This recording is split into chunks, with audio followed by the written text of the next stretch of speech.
Good day. You are watching this because you and me are going to be part of a journey in which you will become somebody that's more knowledgeable about business statistics. As you can probably get from my accent, I'm from South Africa. I moved to Australia about 15-16 years ago, and I've never looked back at that decision. The very decision to come to Australia started off by me looking at a globe, an Earth globe. Where do I want to move? And I set up my couple of criteria. It needs to be an English-speaking country. I wanted to be close to the sea, just because I always wanted to be close to the sea. And it needs to be a city with more than 1.5 million people, because at that point I already know that for me to practice as a statistician, or a data scientist as it's known these days, I need a biggish city to practice in. Well, I moved my whole family. I'm married, I've got 4 kids. At the time they were all at school, now they're all married, and I've already got 3 grandchildren and expecting some more. I never look back at my decision to come here. I've got a wide interest, and one of them happens to be making and designing boomerangs.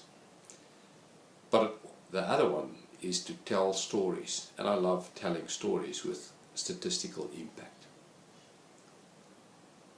I met my professor that I had teaching me statistics a couple of years after I graduated at a wedding again.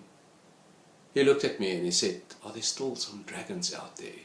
I didn't quite know what he was talking about, so I leaned forward and said, "Beg your pardon? What do you mean?" He says, "Are there still dragons out there?" I said, "Sorry, I don't know what you mean." "Well," he said to me, "when I studied statistics, when I got into the real world, I found very few problems to solve. So the only thing I could think of to do is to teach people statistics. You know, it's like the dragon slayer that went out to slay dragons and found there's no more dragons there. And the only occupation he can have was to teach other people how to slay dragons."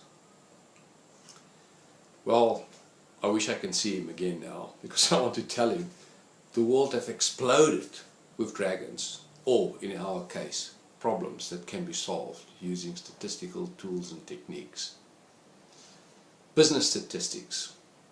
It's possible that the new modern word for that is a data scientist.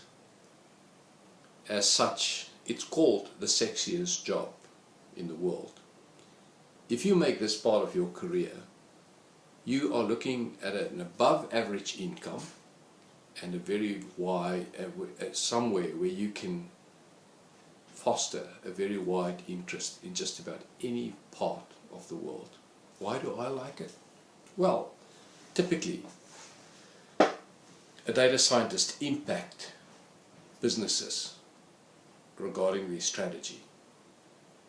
They can typically save businesses money by helping them making decisions that is better. One of my heroes in the world of statistics is a guy called Edward Deming. Google him if you want to. He had a saying that says, "In God I trust, all others bring data." And I think that is becoming a motto more and more for all businesses. Let's make decisions based on scientific analysis of the data that we have, as opposed to gut feel or intuition. I would easily call this course Making Decisions Under Uncertainty. I'm looking forward to travel this part with you, and I wish you all success with your studies. Thank you for listening. Bye.